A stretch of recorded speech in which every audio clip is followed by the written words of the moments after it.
अरे भाइयों, आज हम जानते हैं पंडित अखिलेश पांडे जी से कि महाशिवरात्रि का व्रत कब होता है, किन तिथियों में होता है और महाशिवरात्रि का पूजन कैसे करना चाहिए और उसका पारण कैसे करना चाहिए। जी पंडित जी प्रणाम। नमस्कार। आज हम लोग महाशिवरात्रि के पर्व के विषय में जानेंगे।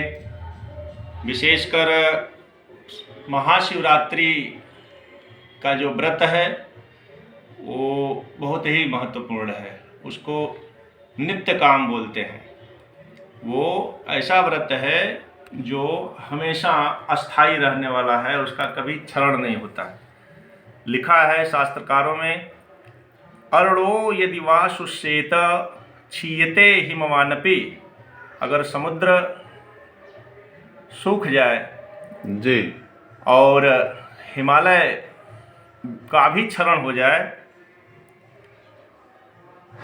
उसके बावजूद भी इस व्रत का पालन करना निरंतर जो है फल बना रहता है जी। इसलिए ये व्रत जो है हमेशा करना चाहिए। लिखा गया है, शिवरात्रि व्रतम कृत्वा ब्रह्मात्म आगत। जी शिवरात्रि के व्रत करने से ब्रह्म तत्व की प्राप्ति होती है जी।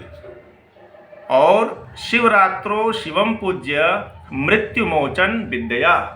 इसी शिवरात्रि का पूजन करके मार्कंडेय ऋषि नित्य हो गए जी। तो ये नित्य व्रत है और मृत्यु का हमेशा हमेशा के लिए जो है समाप्ति कर देता है। अगर भगवान शिव की कृपा हो जाए तो व्यक्ति जो है मृत्यु को जीत लेता है। इसीलिए इस व्रत का एक और नाम है मृत्युंजय व्रत जी। अब हम लोगों में शिवरात्रि के विषय में, चूंकि ये पर्व हमारा बहुत करीब आ गया है, लिखा गया है कि जहाँ पर स्कंद पुराण में लिखा गया है कि जहाँ पर त्रयोदशी की महानिशा में चतुर्दशी प्राप्त हो, उसमें शिवरात्रि व्रत एवं जागरण करें जी। और महत्व के विषय में लिखा गया है, माधवीय स्कंद पुराण में लिखा गया है, शिवरात्रि से बढ़कर कोई व्रत नहीं है। जो मनुष्य भक्ति द्वारा ईश, रुद्र और त्रिभुवनेश्वर की पूजा नहीं करता है, वह हजारों जन्मों तक भ्रमण करता है और उसकी मुक्ति नहीं होती। इसलिए शिवरात्रि का व्रत का अत्यधिक महत्व है। अब ये हम लोग ये जानेंगे कि शिवरात्रि का व्रत कब है। 2023 में शिवरात्रि 2023 में फाल्गुन कृष्ण त्रयोदशी जी 18 तारीख 18 फरवरी शनिवार दिन है।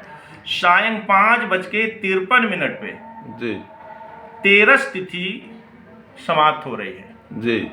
और सायंकाल चतुर्दशी का उत्तम योग प्राप्त हो रहा है। लिखा गया है कि तिथियों में शिव को चतुर्दशी प्रिय है जी, लेकिन वो चतुर्दशी जो 13 के बाद मिले जी, और यही महाशिवरात्रि का योग है जी। तो 5:53 के बाद चतुर्दशी लग जा रही है और इसमें भी चतुर्दशी में जो निशीथ काल में भगवान की पूजा, व्रत, पाठ, उनके स्तोत्र का, मंत्र का जप, अभिषेक आदि ये सब अगर करें तो अनंत गुना पुण्य कार्य। 18 फरवरी को शाम को शिवरात्रि मिल रही है 5:53 के बाद चतुर्दशी लग जा रही है जी, और वो प्रदोष काल से उसका उत्तम फल प्राप्त होने लगेगा जी।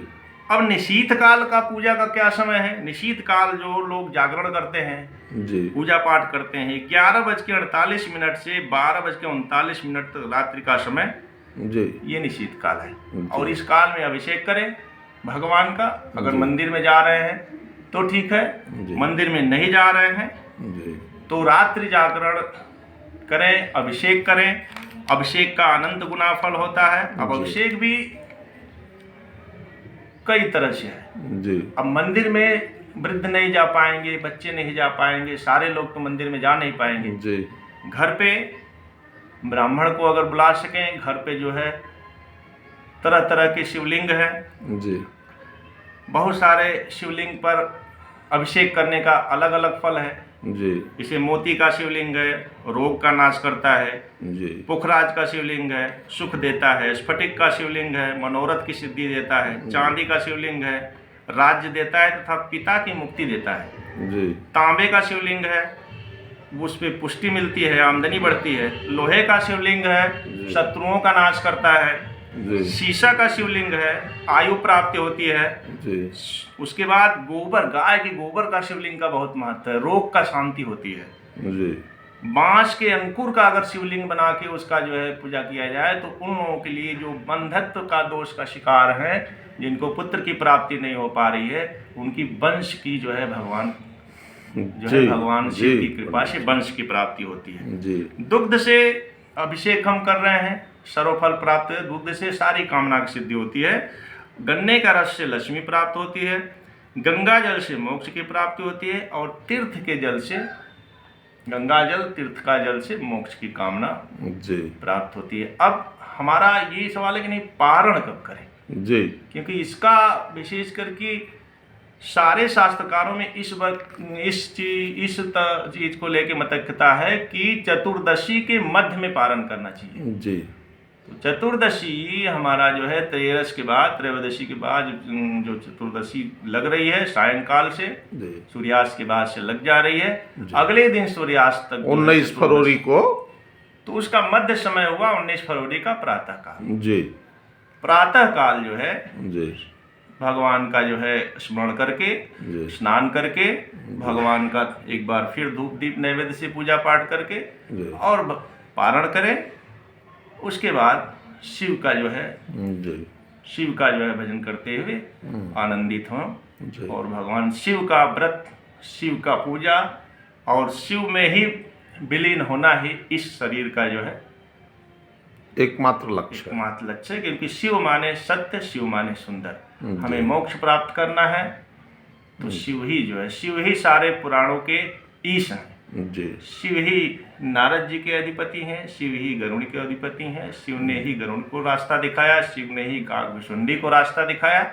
शिव ही हमारे गुरु हैं। इसलिए इस व्रत से ज़्यादा महत्वपूर्ण कोई व्रत नहीं है। जी बहुत बहुत पंडित जी, बहुत बहुत धन्यवाद। सभी दर्शकों को इस चीज़ का, इस बात का ध्यान देना चाहिए कि जैसे जैसे हमारे आचार्य जी ने बताया उनको ऐसे पालन करना चाहिए। जी पंडित जी, प्रणाम, बहुत बहुत धन्यवाद आपको। आशीर्वाद।